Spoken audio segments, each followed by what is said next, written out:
Hello everyone, so how are you all. उम्मीद करता हूँ सब बहुत अच्छे से होंगे और अपनी प्रिपरेशन में पूरा एफर्ट लगा रहे होंगे। आज हम लोग बच्चों दो एग्ज़ाम्स की बात करने वाले, एक नीट एग्ज़ामिनेशन जिसकी प्रिपरेशन हम लोग कर रहे हैं और दूसरा CUET। हम में से ऐसे बहुत सारे बच्चे हैं जो दोनों एग्ज़ाम पर फोकस कर रहे हैं, दोनों एग्ज़ामिनेशन में उनको अपीयर होना है। बहुत से ऐसे बच्चे हैं जिनका पूरा फोकस नीट पर है, बट बहुत से ऐसे बच्चे भी हैं जिनका नीट के साथ साथ CUET भी कहीं ना कहीं उनका एक टारगेट है कि हमको इसमें भी अपीयर होना है। आखिर कौन नहीं चाहता कि देश के टॉप यूनिवर्सिटीज़ में पढ़ना।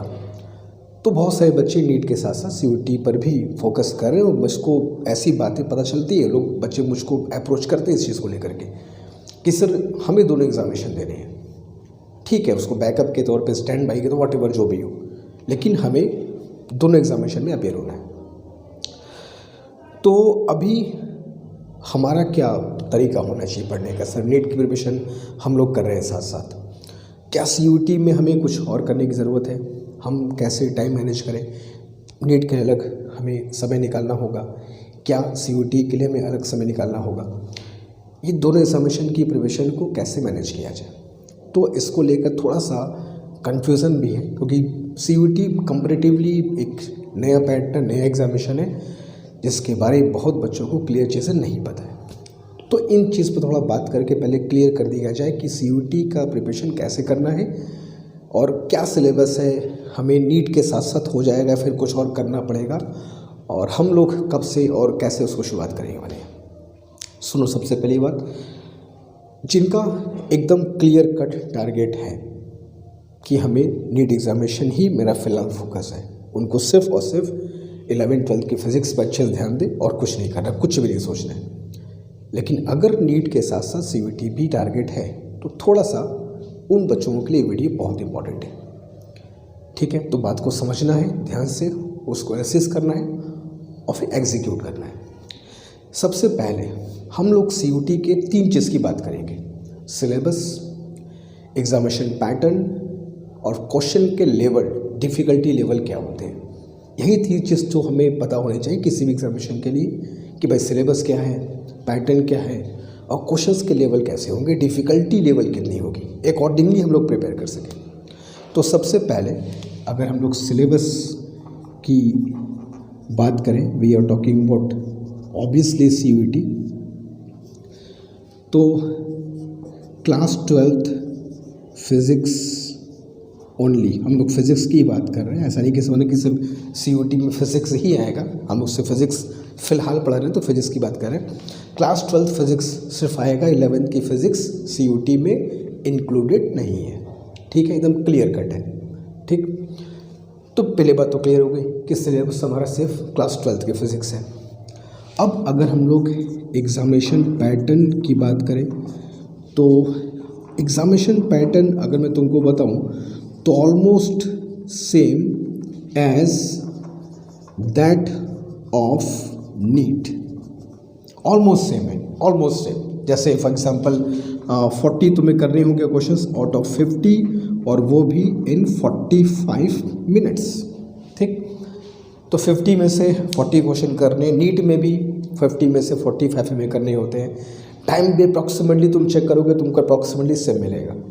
तो हाई एक्यूरेसी और स्पीड की ज़रूरत पड़ेगी नीट में भी और CUET में भी। ठीक है, तो ये तो हो गया इसका पैटर्न। अब अगर हम बात करें कि इनके जो क्वेश्चंस के लेवल होंगे, क्वेश्चंस के लेवल कैसे होंगे, तो क्वेश्चंस के level will be same as that of NEET. Last year जो CUET का एग्ज़ाम हुआ था, उस क्वेश्चन पेपर को अगर हम लोग देखें और देख के समझें तो हमें बस समझ में आती है कि जो क्वेश्चन लेवल है वो एग्जैक्टली मान लो सेम है यार, थोड़ा बहुत 19-20 है तो उससे क्या फ़र्क पड़ता है, ऑलमोस्ट सेम है। अब ये नहीं कि जी एडवांस लेवल के क्वेश्चन नीट में आना है, CUET में आना है, ऐसा नहीं है। एकदम नीट के एकदम नेक टू नेक मान के चलो कि इसका जो डिफ़िकल्टी लेवल है वो रहता है। अब ये तीनों चीज़ें मुझको बता दो, नीट में कॉमन है कि नहीं मुझको बताओ।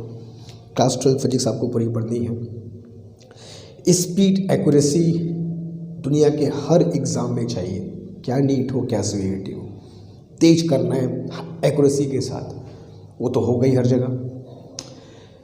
डिफ़िकल्टी लेवल मैंने पहले ही कह दिया नीट के बराबर है।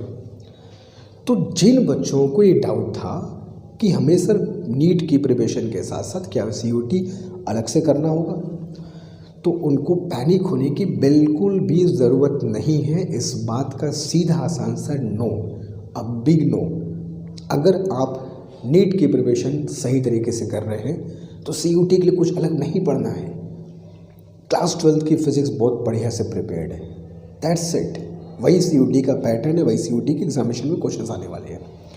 तो जो बच्चे परेशान थे कि सर कैसे करें, दोनों एग्जामिनेशन हम लोग टारगेट कर रहे हैं, कैसे होगा, ऐसा बिल्कुल नहीं है। सबसे पहले बात को समझो, नीट की प्रिपरेशन में अगर 11th 12th पूरा प्रिपेयर्ड है तो CUET is done, that's it. यहाँ तक कि अगर मैं तुमको ये बताऊँ कि जो बच्चे, ठीक है, जो बच्चे ड्रॉपर हैं, जो ड्रॉप लिए हैं नीट के लिए, सीयूटी भी टारगेट कर रहे हैं, क्योंकि ज़्यादातर नीट की प्रिपरेशन जो बच्चे कर रहे हैं ड्रॉपर, वो सीयूटी को टारगेट कर रहे हैं, तो उनको एक बैकअप चाहिए। एक ईयर ड्रॉप लिया तो बैकअप चाहिए, है ना। वो सिर्फ नीट पर टारगेट नहीं कर सकते, उनको बैकअप चाहिए। तो उनको तो 11th 12th पूरा पढ़ ही रहे हैं। वो बच्चे भी जो इस बार 12th अपीयर हो रहे हैं, जिनको 12th अपीयरिंग, जिनका बोर्ड एग्जामिनेशन है, वो भी सिर्फ 12th का एग्ज़ाम देंगे बोर्ड में। वो भी अगर पूरे बोर्ड्स के सिलेबस को 12th को अच्छे से क्लियर कर लेंगे, पढ़ लेंगे, समझ लेंगे, सीयूटी इज डन, सब कुछ आसान है, कोई दिक्कत नहीं है। तो अभी हम लोग, अच्छा हम लोग इसमें क्या करेंगे, हम लोग तो क्लास 7 की फिज़िक्स पढ़ ही रहे हैं, ठीक है, मानते हैं थोड़ा पीछे है, जो सच्चाई है एक्सेप्ट करते हैं, थोड़ा पीछे है, लाइन पे आ जाएगा, कोई दिक्कत नहीं है। लेकिन we have started already. 11th की फिज़िक्स हमारी चल रही है, 12th की फिज़िक्स हम लोग साथ साथ पैरेलल शुरू करने वाले हैं, दोनों के लिए, नीट के लिए भी और सीयूटी के लिए भी, क्योंकि दोनों के लिए एग्जैक्टली सेम चीज़ें स्ट्रक्चर हमारे सामने है। तो 11th इज़ ऑलरेडी रनिंग। हम लोग कल परसों में क्लास 12th की फ़िज़िक्स भी शुरू करने वाले हैं। तो जो बच्चे भी नीट की प्रिपरेशन कर रहे हैं, 11th की चीज़ें देख रहे हैं, अब उनको साथ में 12th भी लेकर के चलना है, ठीक है। और जो सिर्फ सीयूटी वाले हैं, उनको शुरुआत से एकदम क्लास 12th की फ़िज़िक्स पढ़नी अब शुरू करनी है। We have approximately 3 months, NEET में 3 months, 3 से कुछ ज़्यादा, 3.5 महीने कह सकते हो सीयूटी के लिए। तो वी हैव सफिशिएंट टाइम, हम लोग इतने टाइम में आराम से अपना पूरा काम कर सकते हैं। अभी उसकी बात हम लोग नहीं कर रहे हैं फ़िलहाल कि हमें कितना टाइम है क्या, अभी मैं सिर्फ यहाँ तुमको ये चीज़ बता रहा हूँ कि दोनों एग्जामिनेशन को कैसे तुम टैकल कर सकते हो, एक ही साथ दोनों एग्ज़ाम को कैसे क्वालिफाई कर सकते हैं हम लोग, ये बात ज़रा हो रही है, ठीक है। तो हम लोग बहुत जल्दी ही विद इन अ डे और 2 हम लोग क्लास 12th की फ़िज़िक्स भी शुरू करने वाले हैं। सीयूटी नीट दोनों के लिए टारगेट हम लोग कर रहे हैं। एक बात और, तो कुछ जो बच्चे ड्रॉपर हैं उनको तो खैर कुछ तो मतलब उनका तो कुछ करना ही नहीं है, बस पढ़ना है सुबह शाम, है ना। कुछ सोच सेकंड थॉट तो कोई मतलब ही नहीं है कि क्या है क्या नहीं है, बस पढ़ना है ना। You are investing your 1 year, है ना।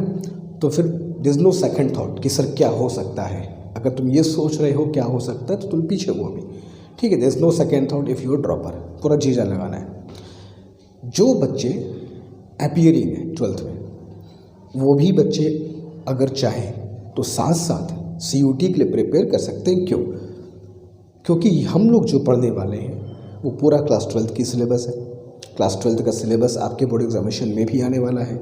तो अगर हम लोग वो पढ़ेंगे तो हमें बोर्ड एग्जामिनेशन भी हेल्प करेगा, वो हमारा टाइम ज़ाया नहीं जाएगा कि यार अभी तो बोर्ड देख लेते हैं, सीयूटी बाद में देखा जाएगा, ऐसा नहीं है।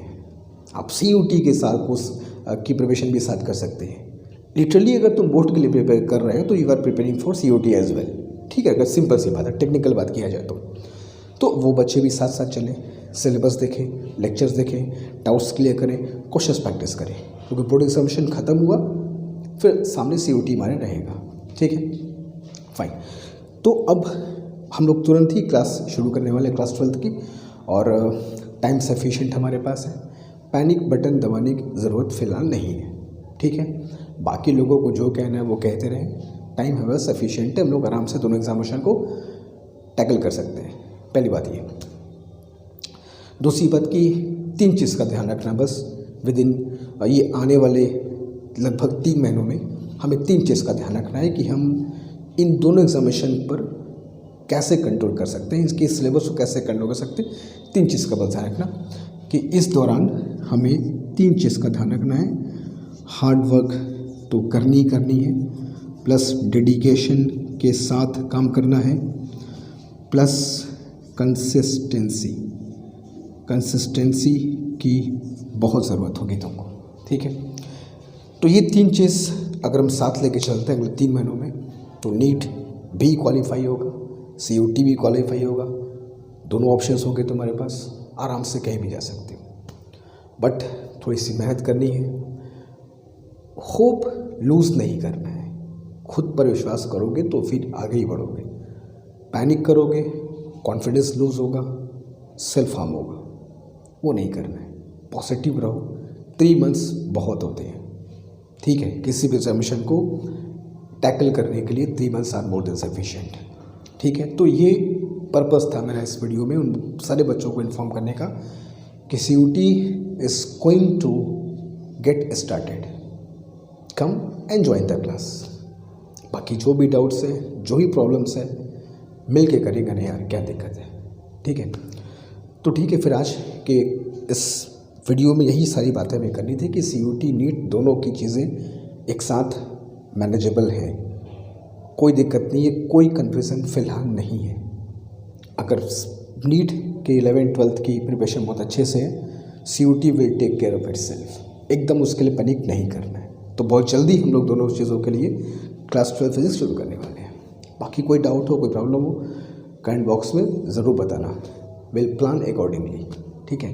Thank you so much.